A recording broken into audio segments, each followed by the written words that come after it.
തിരുവനന്തപുരം കഴക്കൂട്ടത്തെ 7 സ്കൂളുകൾ ഹൈടെക്കായി. ഉദ്ഘാടനം നാളെ. അന്താരാഷ്ട്ര നിലവാരത്തിൽ 92 ക്ലാസ് മുറികൾ. വിശദമായ വാർത്തകൾ നോക്കാം. ആവശ്യത്തിന് ജീവനക്കാരില്ലാതായതോടെ താളം തെറ്റിയിരിക്കുകയാണ് ഇടുക്കി ഉപ്പുതറ സർക്കാർ ആശുപത്രിയിലെ പ്രവർത്തനം. ആദിവാസി തോട്ടം മേഖലയിലെ ജനങ്ങളെ ദുരിതത്തിലാക്കുന്ന സാഹചര്യത്തിലും പ്രതിസന്ധി പരിഹരിക്കാൻ ആരോഗ്യവകുപ്പ് ഇടപെടുന്നില്ലെന്നാണ് പരാതി. കട്ടപ്പന ബ്ലോക്ക് പഞ്ചായത്തിന് കീഴിലുള്ള ഉപ്പുതറ സാമൂഹ്യ ആരോഗ്യ കേന്ദ്രത്തിന്റെ പ്രവർത്തനം താറുമാറായിരിക്കുകയാണ്. ആശുപത്രിയിൽ വേണ്ടത്ര ഡോക്ടർമാരില്ലാത്തതും ആവശ്യത്തിന് മരുന്നില്ലാത്തതുമാണ് പ്രവർത്തനത്തെ ബാധിച്ചത്. മെഡിക്കൽ ഓഫീസർ അടക്കം 2 ഡോക്ടർമാർ മാത്രമേ ഇപ്പോൾ ആശുപത്രിയിലുള്ളൂ. 50 കിടക്കകളുള്ള ആശുപത്രിയിൽ OP പോലും പ്രവർത്തിക്കാനാകാത്ത സ്ഥിതിയാണ്. സാധാരണക്കാരായ ആൾക്കാർക്ക്, തോട്ടം തൊഴിലാളികൾക്കും ആദിവാസികൾ മേഖലകളിൽ നിന്ന് വരുന്ന സാധാരണക്കാർക്ക് നിലവിൽ കുറിച്ചു കൊടുത്തുവിട്ട് വെളിയിൽ നിന്ന് മേടിക്കേണ്ട ഒരു അവസ്ഥയാണ് ഇപ്പം നിലനിൽക്കുന്നത്. അതുപോലെ തന്നെ രാത്രി കാലങ്ങളിൽ ഒരു രോഗി അവിടെ ചെന്ന് കഴിഞ്ഞാൽ ഡോക്ടർമാരുടെ സേവനം ലഭ്യമല്ല. 24 മണിക്കൂറും ഡോക്ടർമാരുടെ സേവനം ഉണ്ടാകണം. 400ഓളം രോഗികളാണ് ഓരോ ദിവസവും OPയിൽ ചികിത്സ തേടിയെത്തുന്നത്. രാവിലെ എത്തുന്ന രോഗികൾ ഉച്ചകഴിഞ്ഞും കാത്തുനിൽക്കേണ്ട അവസ്ഥ. സിവിൽ സർജൻ ഉൾപ്പെടെ 7 ഡോക്ടർമാരാണ് ആശുപത്രിയിൽ വേണ്ടത്. എന്നാൽ 4 പേർ മാത്രമാണ് മുൻപും ഇവിടെ എത്തിയിരുന്നത്. നിലവിൽ ഇതിൽ 2 പേർ ലീവിലാണ്. 12 ആദിവാസി കുടികളിലെയും പൂട്ടിക്കിടക്കുന്ന 4 തോട്ടങ്ങളിലെയും നിർധന ജനങ്ങളുടെ ചികിത്സ ഉപ്പുതറ സാമൂഹ്യ ആരോഗ്യ കേന്ദ്രത്തെ മാത്രം ആശ്രയിച്ചാണ്. ചികിത്സ തേടിയെത്തുന്ന 100 കണക്കിന് രോഗികൾ അനുഭവിക്കുന്ന ദുരിതത്തിന് പരിഹാരം കാണാൻ ബ്ലോക്ക് പഞ്ചായത്ത് തയ്യാറാവാത്തത് വലിയ ജനകീയ പ്രതിഷേധത്തിന് കാരണമാവുകയാണ്. ന്യൂസ് 18 ഇടുക്കി. താമരശ്ശേരി അണ്ടോണയിൽ ബസ്സിനടിയിൽ അകപ്പെട്ട് സ്കൂട്ടർ യാത്രക്കാരിയായ വിദ്യാർത്ഥിനി മരിച്ചു. ചുങ്കം സ്വദേശി ഫാത്തിമ മിൻസിയാണ് മരിച്ചത്. അണ്ടോണ പൊയിലങ്ങാടിയിൽ ഇന്നലെ രാവിലെ 9 മണിയോടെയായിരുന്നു അപകടമുണ്ടായത്. ഫാത്തിമ മിൻസിയും പാനൂർ സ്വദേശിനി ഫിദ ഫർസാനെയും സഞ്ചരിച്ച സ്കൂട്ടറിൽ കാറിടിച്ചതിനെ തുടർന്ന് മറിയുകയായിരുന്നു. ഇവർ പിന്നീട് റോഡിലേക്ക് വീഴുകയും താമരശ്ശേരിയിലേക്ക് വരികയായിരുന്ന ബസ്സിന് മുന്നിലേക്ക് ആണ് സ്കൂട്ടർ വീഴുകയും ചെയ്തത്.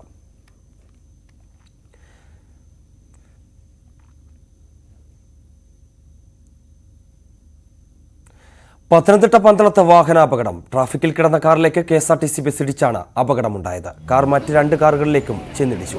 കൊട്ടാരക്കര കോട്ടയം KSRTC ബസ്സാണ് അപകടത്തിൽപ്പെട്ടത്. കാറിൽ കുട്ടികളും ഉണ്ടായിരുന്നെങ്കിലും ആർക്കും പരിക്കുകളില്ല. ഏറെ നേരം MC റോഡിൽ ഗതാഗതം മുടങ്ങി. പോലീസ് സ്ഥലത്തെത്തിയാണ് വാഹനങ്ങൾ മാറ്റിയത്.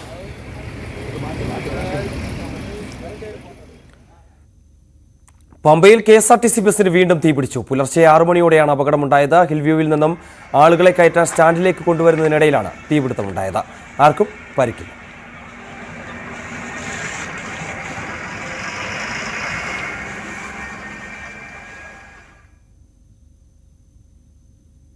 ഇനി നോക്കാം കാടിറങ്ങുന്ന വന്യത.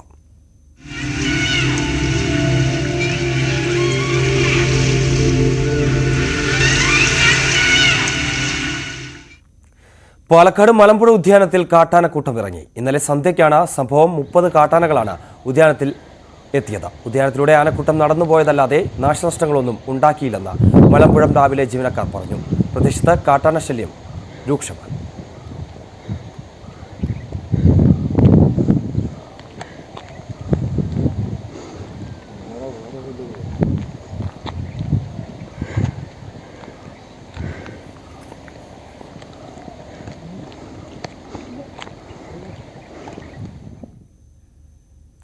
കോതമംഗലം പൂയംകുട്ടിയിൽ ടാപ്പിംഗ് തൊഴിലാളിക്ക് നേരെ കാട്ടാന ആക്രമണം. പരിക്കേറ്റയാളെ കോതമംഗലം ധർമ്മഗിരി ആശുപത്രിയിൽ പ്രവേശിപ്പിച്ചു.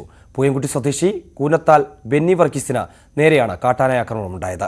ഇന്ന് പുലർച്ചെ 6:30 റബ്ബർ വെട്ടുന്നതിനായി സ്കൂട്ടറിൽ പോകുകയായിരുന്നു ബെന്നിയെ പൂയംകുട്ടി കപ്പേളപ്പടയിൽ വെച്ചാണ് കാട്ടാന ആക്രമിച്ചത്. റോഡിൽ നിൽക്കുകയായിരുന്ന കാട്ടാനക്കൂട്ടത്തിൽ ഒരാന ബെന്നിയുടെ നേരെ പാഞ്ഞെടുക്കുകയായിരുന്നു. ബെന്നിയുടെ സ്കൂട്ടർ ആന തകർത്തു. ഞാൻ റബ്ബർ വെട്ടാൻ പോയതാണ്. നേരം 6:45 ആദ്യത്തെ ബസ് പോയി. 2ാമത്തെ ബസ് വന്നു കഴിഞ്ഞപ്പോഴാണ് ആന എൻ്റെ പുറകെ എത്തണേ. ഞാൻ ആദ്യം നോക്കി. 4 തൊട്ടടുത്ത് വന്നിട്ട് എങ്ങോട്ട് മാറേണ്ടതെന്ന് അറിയാൻ പാടാതെ. എന്നിട്ട് അവിടെ നിന്ന് ഒരെണ്ണം എൻ്റെ പുറകെ എത്തി. കൊമ്പൻ ഓടി എത്തി കഴിഞ്ഞപ്പോൾ തുമ്പക്കൈ എൻ്റെ പുറത്ത് മുട്ടി. ഞാൻ വീണ് താഴത്തേക്ക്, ആ കട്ടിങ് താഴ്ത്തേക്ക് വീണു. അതാണ് സംഭവം. അത്രേ ഞാൻ ഓർക്കുള്ളൂ.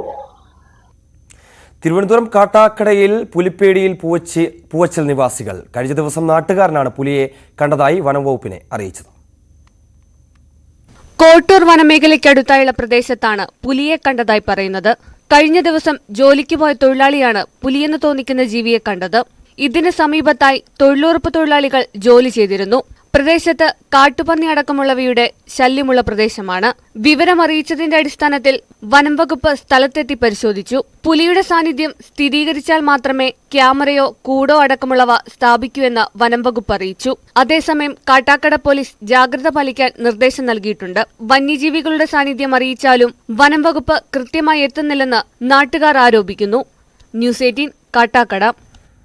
തിരുവനന്തപുരം കഴക്കൂട്ടം മണ്ഡലത്തിലെ ഹൈടെക് ക്ലാസ് റൂം പദ്ധതി നാളെ ഉദ്ഘാടനം ചെയ്യും. സ്കൂളിലെ പഠന നിലവാരം മെച്ചപ്പെടുത്തുന്നതിനായി ആവിഷ്കരിച്ചതാണ് പദ്ധതി.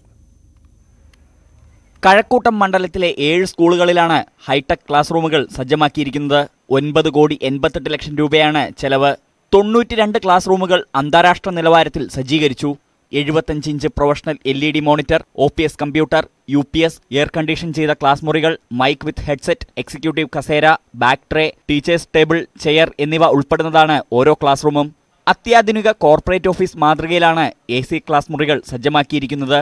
Karikkakom government high school, Sreekaryam government high school, medical college higher secondary school, Kazhakkoottam government higher secondary school, Kulathoor Kolathukara government higher secondary school, Kattela Ambedkar memorial residential school, Kattaikonam government UPS എന്നിവിടങ്ങളിലാണ് ആധുനിക ക്ലാസ് റൂമുകൾ സജ്ജീകരിച്ചിരിക്കുന്നത്.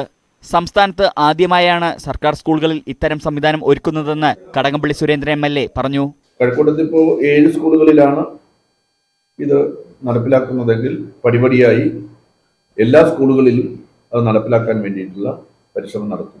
എല്ലാ ക്ലാസ് മുറികളും സജ്ജമാകുന്ന മുറയ്ക്ക് അതാത് സ്കൂളുകളിൽ കൗൺസിലർമാരുടെ നേതൃത്വത്തിൽ ക്ലാസ് മുറികൾ കുട്ടികൾക്കായിട്ട് തുറന്നു. ന്യൂസ് 18 കഴക്കൂട്ടം. തിരുവനന്തപുരം വർക്കല പനയറ തൃപ്പൂരിട്ടക്കാവ് ക്ഷേത്രത്തിൽ വഞ്ചി കുത്തി തുറന്ന് കവർച്ച നടത്തിയ കേസിൽ പ്രതി പിടിയിൽ. കൊല്ലം തങ്കശ്ശേരി സ്വദേശി ജോയിയാണ് പിടിയിലായത്. മറ്റൊരു കേസിൽ ഇയാൾ കൊല്ലം പോലീസിന്റെ പിടിയിലായിരുന്നു. സമാനമായ നിരവധി കേസുകളിൽ പ്രതിയാണ് ജോയി. ഒക്ടോബർ 6 രാത്രി 11 മണിയോടെയാണ് മോഷണം നടന്നത്.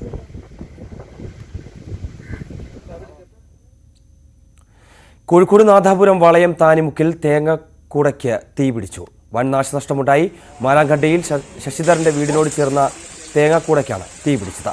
ഇന്ന് രാവിലെ 11 മണിയോടെയായിരുന്നു സംഭവം. 1000-ഓളം തേങ്ങയും അടക്കയും കത്തി നശിച്ചു. തേങ്ങക്കൂടയുടെ ചുവട് വീട്ടുകാർ തീയിട്ടിരുന്നു. കാറ്റിൽ തീ ആളിപ്പടരുകയായിരുന്നു.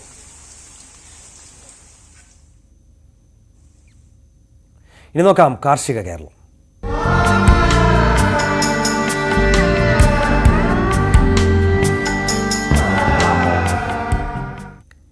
റോഡരികിലെ മാലിന്യ പ്രശ്നം എങ്ങനെ പരിഹരിക്കാമെന്ന് തെളിയിച്ചിരിക്കുകയാണ് പത്തനംതിട്ട ചാലാപ്പള്ളി സ്വദേശികളായ ദമ്പതികൾ.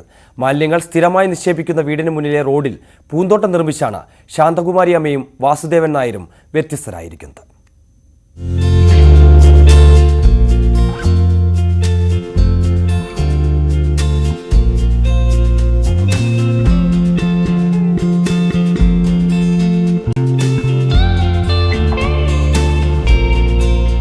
ചാലപ്പള്ളിയിലെ വാസുദേവൻ നായരുടെയും ശാന്തകുമാരിയമ്മയുടെയും വീടിനു മുന്നിലെ റോഡരികിലാണ് ആരെയും ആകർഷിക്കുന്ന മനോഹരമായ ഈ പൂന്തോട്ടം.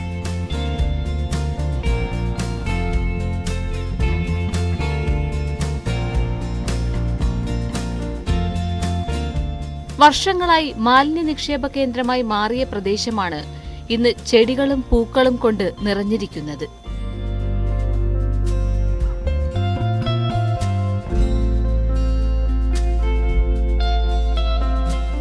റോഡരികിൽ സാമൂഹ്യ വിരുദ്ധർ സ്ഥിരമായി മാലിന്യം തള്ളിയതോടെയാണ് പരിഹാര മാർഗമെന്ന നിലയിൽ പൂന്തോട്ടം എന്ന ആശയം വന്നത്. ഇന്നിവിടെ ആരും മാലിന്യം തള്ളാറില്ല.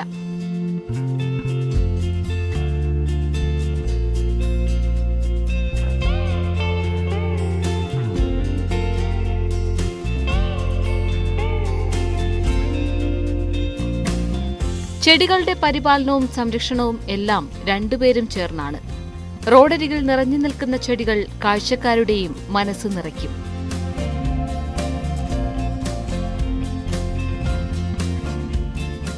ന്യൂസ് 18 പത്തനംതിട്ട. സ്ഥലമില്ലാത്തതിനാൽ കൃഷി ചെയ്യാൻ പറ്റില്ലെന്ന് പറയുന്നവർക്ക് വഴികാട്ടുകയാണ് കോതമംഗലത്തെ ഒരു കർഷകൻ. കവളമാക്കൽ ജോസ് എന്ന ഈ കർഷകൻ 6 സെന്റിൽ വിളയിച്ചെടുത്തിരിക്കുന്നത് വിവിധയിനം പച്ചക്കറികളാണ്. കൃഷി ചെയ്യാൻ മനസ്സുണ്ടെങ്കിൽ 100 മേനി വിജയം നേടാം. ഇതിന് സമയവും സ്ഥലപരിമിതിയും ഒന്നും തടസ്സമല്ല. കോതമംഗലം മലയിൻ കീഴിൽ KC ജോസ് കവളമാക്കലിന്റെ 6 സെന്റ് വരുന്ന വീട്ടുമുറ്റം പച്ചക്കറികളാൽ സമൃദ്ധമാണ്. ആകെ 6 സെന്റ് സ്ഥലമാണുള്ളത്. തക്കാളി, കോളിഫ്ലവർ, കാബേജ്, വെണ്ട, മുളക്, ചെറുനാരങ്ങ, ബഡ്പ്ലാവ്, വഴുതന, കുറ്റിക്കുരുമുളക് തുടങ്ങിയവയാണ് ജൈവ രീതിയിൽ കൃഷി ചെയ്ത് വിളവെടുക്കുന്നത്. 15ഓളം കോഴികളെ വളർത്തി നാടൻ കോഴിമുട്ടയും കൂടാതെ വളവും ഉൽപ്പാദിപ്പിക്കുന്നുണ്ട്. വീട് നിൽക്കുന്ന ഇടം കഴിഞ്ഞാൽ കണ്ടിടത്തെല്ലാം ജോസ് കൃഷി ഇറക്കുകയായിരുന്നു. 1 ഇഞ്ച് പോലും പാഴാക്കിയില്ല എന്നതാണ് വസ്തുത. സ്ഥലമില്ല എന്നുള്ളൊരു കാരണത്താൽ നമ്മൾ ആരും കൃഷി ചെയ്യാതിരിക്കേണ്ട കാര്യമില്ല. ഇതേപോലെ നമുക്ക് കുറച്ച് സ്ഥലമുള്ളെങ്കിലും ഈ ഗ്രോ ബാഗിൻ്റെ അകത്ത് ഇതേപോലെ നമുക്ക് ചെയ്യാൻ സാധിക്കും, എല്ലാവർക്കും സാധിക്കും.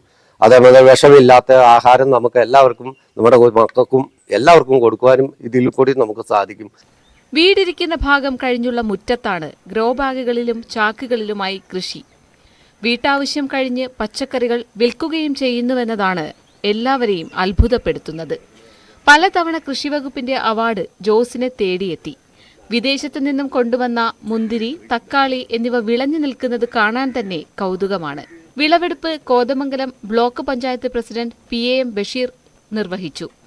നമ്മുടെ ഒരു വീട്ടിൽ ആവശ്യമായ എല്ലാ പച്ചക്കറികളും അതോടൊപ്പം തന്നെ വീട്ടാവശ്യം കഴിഞ്ഞ് പുറത്ത് വിൽക്കാൻ കഴിയുന്ന തരത്തിലാണ് വിഷരഹിതമായ പാവയ്ക്ക, വെണ്ടയ്ക്ക, വഴുതനങ്ങ, അതോടൊപ്പം തന്നെ മുന്തിരി തക്കാളി, വിദേശ രാജ്യങ്ങളിലുള്ള മുന്തിരി തക്കാളി, സാധാരണയുള്ള തക്കാളി, കുരുമുളക്, ഇഞ്ചി, ചെറുനാരങ്ങ ഉൾപ്പെടെ ഒരു വീട്ടിൽ പച്ചമുളക് ഉൾപ്പെടെ ഒരു വീട്ടിൽ ആവശ്യമായ മുഴുവൻ ഉൽപ്പന്നങ്ങളെയും ഉൽപ്പാദിപ്പിച്ചുകൊണ്ട് ഈ നാടിന് തന്നെ അഭിമാനകരമായ പ്രവർത്തനങ്ങൾക്കാണ് ജോസേട്ടൻ നടത്തിയിട്ടുള്ളത്.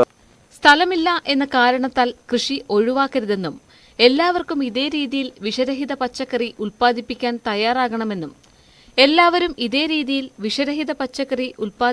തയ്യാറാകണമെന്നുമാണ് ജോസിന് പറയാനുള്ളത്. ന്യൂസ് 18 കോതമംഗലം. 250 വീട്ടമ്മമാർക്ക് തൊഴിൽ നൽകിയിരുന്ന വയനാട് കണിയാമ്പറ്റയിലെ ഷംല ഇസ്മായിലിന്റെ സംരംഭം ഇപ്പോൾ പ്രതിസന്ധിയിലാണ്. 2022 ഹർ ഘർ തിരങ്ക പ്രചാരണത്തിനായി തയ്യാറാക്കിയ 6 ലക്ഷത്തോളം ദേശീയ പതാകകളാണ് ഇവിടെ കെട്ടിക്കിടക്കുന്നത്. പതാകകൾ വിറ്റഴിക്കാൻ വഴി തേടുകയാണ് ഈ വനിതാ സംരംഭക. 2022 സ്വാതന്ത്ര്യദിനത്തിൽ കേരളത്തിലെ 8 ജില്ലകളിൽ നിന്നായി 7 ലക്ഷം ദേശീയ പതാകകളുടെ ഓർഡറാണ് ഷംലയുടെ സംരംഭത്തിന് ലഭിച്ചിരുന്നത്. ഉത്തരേന്ത്യയിലെ മോശം കാലാവസ്ഥ കാരണം ട്രെയിൻ എത്താൻ വൈകിയതോടെ ഷംലയ്ക്ക് നഷ്ടമായത് 1,24 ലക്ഷം രൂപയാണ്. 6.5 ലക്ഷം ദേശീയ പതാകകൾ ഇവരുടെ യൂണിറ്റിൽ കെട്ടിക്കിടക്കുകയാണ്. 7 ജില്ലേൻ്റെ വർക്ക് ഓർഡർ കുടുംബശ്രീ മുഖാന്തരമുള്ള വർക്ക് ഓർഡർ എനിക്ക് കിട്ടിയിരുന്നു. പക്ഷെ അവർക്ക് കൊടുത്ത ടൈം എന്ന് വെച്ചാൽ ഓഗസ്റ്റ് 8-ാം തീയതി ആകുമ്പോഴത്തേക്കും 8 മുതൽ 10ൻ്റെ ഉള്ളിൽ ഡെലിവറി ചെയ്ത് കൊടുക്കാമെന്നായിരുന്നു. പക്ഷേ ഓഗസ്റ്റ് 12-ാം തീയതി രാത്രിയാണ് മഹാരാഷ്ട്രയിലെ പ്രളയത്തെ തുടർന്ന് നമുക്ക് 4 ദിവസം ട്രെയിൻ ലേറ്റായിപ്പോയി. 8-ാം തീയതി എത്തേണ്ടത് 12-ാം തീയതി രാത്രിയാണ് എത്തിയത്. പക്ഷേ കേന്ദ്ര ഗവൺമെൻറ് ഓർഡർ എന്ന് വെച്ചാൽ 13-ാം തീയതി രാവിലെ ഉയർത്തുക, 15-ാം തീയതി രാത്രി താത്തുക എന്നുള്ളത്. അപ്പം ആർക്കും ഇത് എത്തിച്ചു കൊടുക്കാനും അവർക്ക് അത് സെയിലാക്കാനും കഴിഞ്ഞില്ല. അപ്പോൾ അവർ തന്ന ഫണ്ടുകളെല്ലാം തിരിച്ചു കൊടുക്കേണ്ടി വന്ന് ഒരൊറ്റ രാത്രി കൊണ്ട് 1,10,00,000 രൂപ ഈ ഫ്ലാഗിൻ്റെ ഒരു പ്രൊജക്റ്റിൽ എനിക്ക് നഷ്ടമായി. സംരംഭക എന്ന നിലയിൽ വ്യവസായ മന്ത്രിയുടേതടക്കം പ്രശംസ ഏറ്റുവാങ്ങിയ ഷംലയ്ക്ക് ഇറ്റലിയിൽ നിന്നടക്കം ഓർഡറുകൾ വരുന്നുണ്ട്. എന്നാൽ സാമ്പത്തിക പ്രതിസന്ധി മൂലം ഇത് ഏറ്റെടുക്കാനാകുന്നില്ല. ജീവിതത്തിൽ കഷ്ടതകൾ അനുഭവിക്കുന്നതടക്കം 250ഓളം സ്ത്രീകൾ ഷംലയുടെ സംരംഭത്തിന് കീഴിൽ ജോലി ചെയ്യുന്നുണ്ട്. നേരിട്ട നഷ്ടം എങ്ങനെ നികത്തുമെന്നറിയാതെ പ്രയാസത്തിലാണിവർ. ന്യൂസ് 18 വയനാട്. അറവുമാലിന്യമടക്കം പതിവായി തള്ളുന്നതോടെ ജീവിക്കാനാകാത്ത സ്ഥിതിയിലാണ് തിരുവനന്തപുരം പോത്തൻകോട് ശ്രീനാരായണപുരം നിവാസികൾ. അർദ്ധരാത്രിയിലാണ് ഇവിടെ വാഹനങ്ങളിൽ മാലിന്യമെത്തിച്ച് തള്ളുന്നതെന്നാണ് നാട്ടുകാരുടെ പരാതി. വിനോദസഞ്ചാര മേഖലയായ വെള്ളാണിക്കൽ പാറയിലേക്ക് പോകുന്ന പ്രധാന റോഡിലാണ് സ്ഥിരമായി മാലിന്യം തള്ളുന്നത്. നിരവധി തവണ പഞ്ചായത്തിൽ പരാതി അറിയിച്ചെങ്കിലും ഒരു പരിഹാരവും ഉണ്ടായില്ല. അറവ് മാലിന്യം ഉൾപ്പെടെ ഇവിടെ തള്ളുന്നുണ്ട്. കാക്കയും പട്ടികളും കടിച്ചെടുത്ത് വീടുകളിലും കിണറുകളിലും സമീപത്തെ തോട്ടിലും മാലിന്യം കൊണ്ടിടുന്നതായി നാട്ടുകാർ പറയുന്നു. അസഹനീയമായ ദുർഗന്ധമാണ് പ്രദേശത്ത്. തെരുവ് നായകളും കാട്ടുപന്നികളും മുള്ളൻ പന്നികളും പ്രദേശത്ത് പതിവായി എത്തുന്നു. ഏതാനും ദിവസം മുൻപാണ് കാപ്പിത്തോട്ടം തോടിന് സമീപത്തെ വീടിന് മുകളിലൂടെ 15ഓളം ചാക്കുകളിൽ അറവ് മാലിന്യം വലിച്ചെറിഞ്ഞത്. നമുക്ക് ഈ ശ്വസിച്ച് വയ്യ. തോടിലും ഈ മാലിന്യ വേസ്റ്റ് കൊണ്ട് തട്ടിയിരിക്കുന്നത്, അതിന്റെ ഇറച്ചി വേസ്റ്റ് കാക്ക എടുത്ത് കിണറ്റിക്കൊണ്ടിടുകയും കുട്ടികൾക്ക് വെളിയിറങ്ങാനോ ഒന്നും പറ്റുന്നില്ല. വേസ്റ്റിന് നാട്ടങ്ങനെ ആഹാരം കഴിക്കാൻ പറ്റുന്നില്ല. ഒരു ആകെ കൊണ്ട് വഴി പോലും റോഡിൽ പോലും കയറാനോ മുറ്റത്തിറങ്ങാനോ പറ്റുന്നില്ല. 10 ദിവസം കൊണ്ട് ശാമ്പ്രാണി തിരിയും കത്തിച്ചാണ് വീടിന്റെ അകത്താണ്. ജനലും വാതിലും ഒന്നും തുറക്കാറില്ല. പോത്തും ആടും എല്ലാം വെട്ടിയതെല്ലാം കൂടെ കൊണ്ട് ഒരു ലോഡ് സാധനം വരും. ഞാൻ അപ്പുറത്ത് വെട്ടാനാണ്. എനിക്ക് ഒരാഴ്ച കൊണ്ട് വെട്ടാൻ പാകില്ല. കാര്യം റബ്ബറിന്റെ മൂട്ടിലാണ് ഇതെല്ലാം കൂടെ വാരി കൊണ്ട് തള്ളിയിരിക്കുന്നത്. ഇവിടെ പഞ്ചായത്തിനെയൊക്കെ വിളിച്ച് പറഞ്ഞ് ഇവരൊന്നും ഒരു നടപടിയില്ല. ഒരാഴ്ച മുൻപും ഇതേ സ്ഥലത്ത് വലിച്ചെറിഞ്ഞ മാലിന്യം നാട്ടുകാർ കുഴിച്ചുമൂടിയിരുന്നു.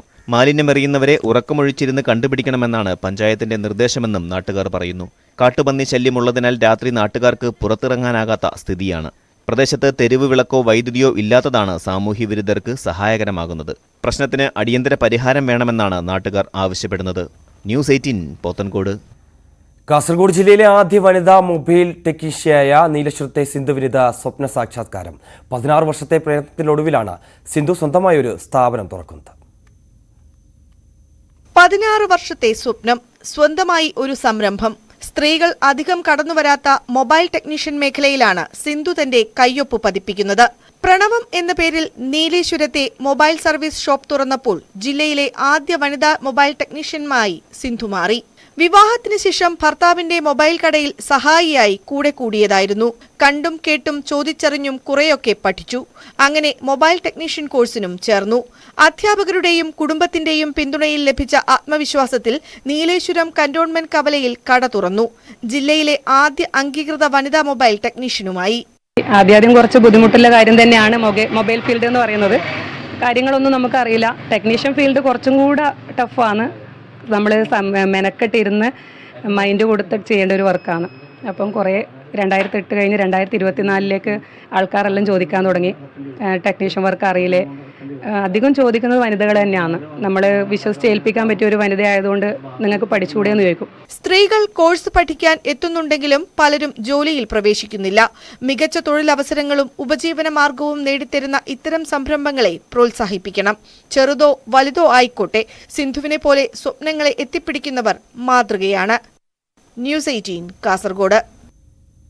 ഇടവേളയ്ക്ക് ശേഷം ഉടൻ തിരിച്ചെത്താം.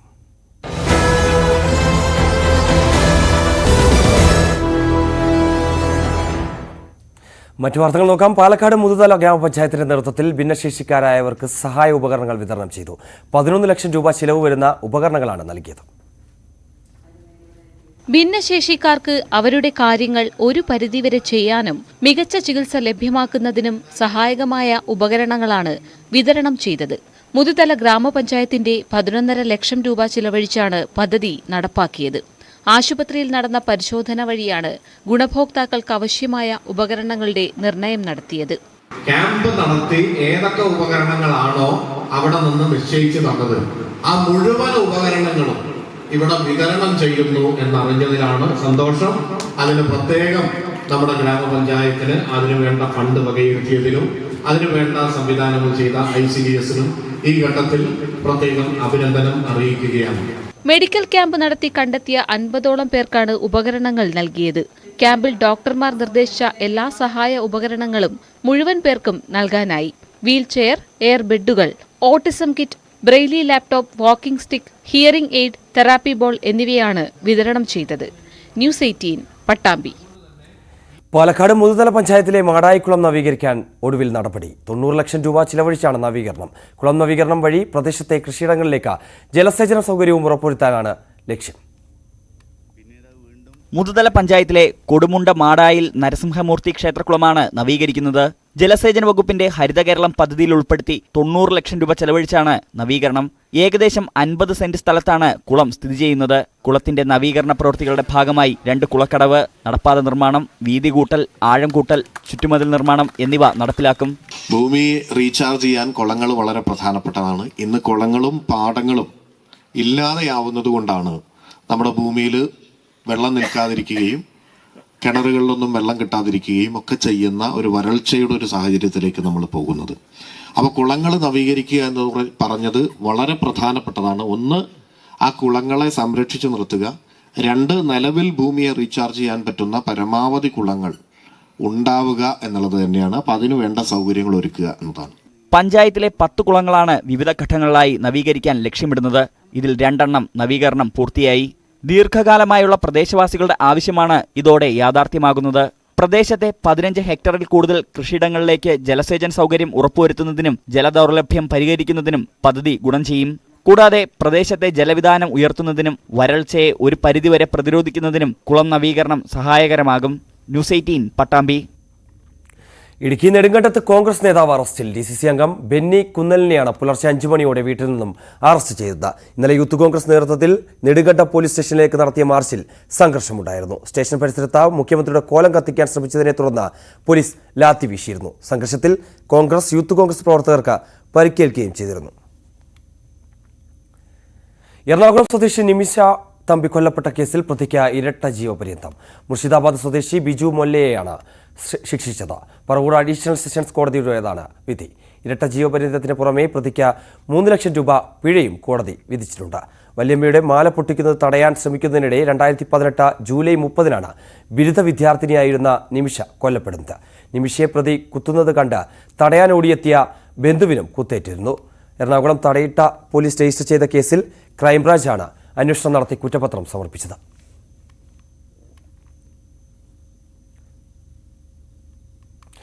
ഇടുക്കി ചിന്നക്കനാലിൽ സമരം ചെയ്ത തോട്ടം തൊഴിലാളികൾക്ക് കാരണം കാണിക്കൽ നോട്ടീസ് അയച്ച് കമ്പനി. മൃതദേഹവുമായി ഇടുക്കി പന്നിയാർ എസ്റ്റേറ്റിൽ സമരം ചെയ്ത തൊഴിലാളികൾക്കാണ് കമ്പനി നോട്ടീസ് നൽകിയിരിക്കുന്നത്.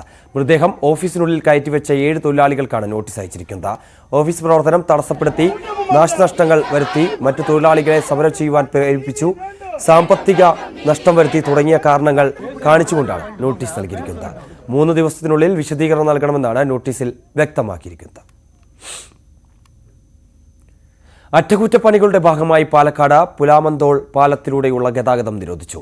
എക്സ്പാൻഷൻ ജോയിന്റുകൾ പുനഃസ്ഥാപിക്കുന്നതിനാൽ 1 മാസത്തേക്കാണ് പാലം അടച്ച് പൂർണ്ണമായും ഗതാഗത നിരോധനം ഏർപ്പെടുത്തിയത്.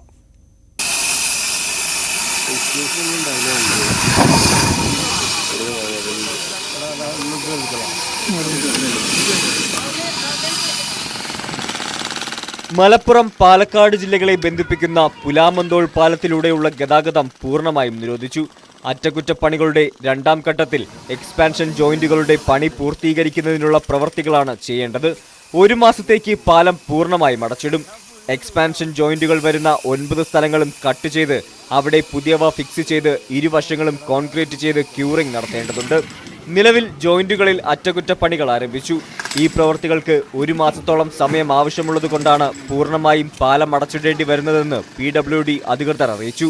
ഇതിലൂടെ യാത്ര ചെയ്യുന്ന വാഹനങ്ങൾ കട്ടുപ്പാറ, ഇട്ടക്കടവ് പാലം, വളപുരം, പാലോളിക്കുളമ്പ് പാലം വഴി തിരിച്ചുവിടും. ന്യൂസ് 18 പുലാമന്തോൾ.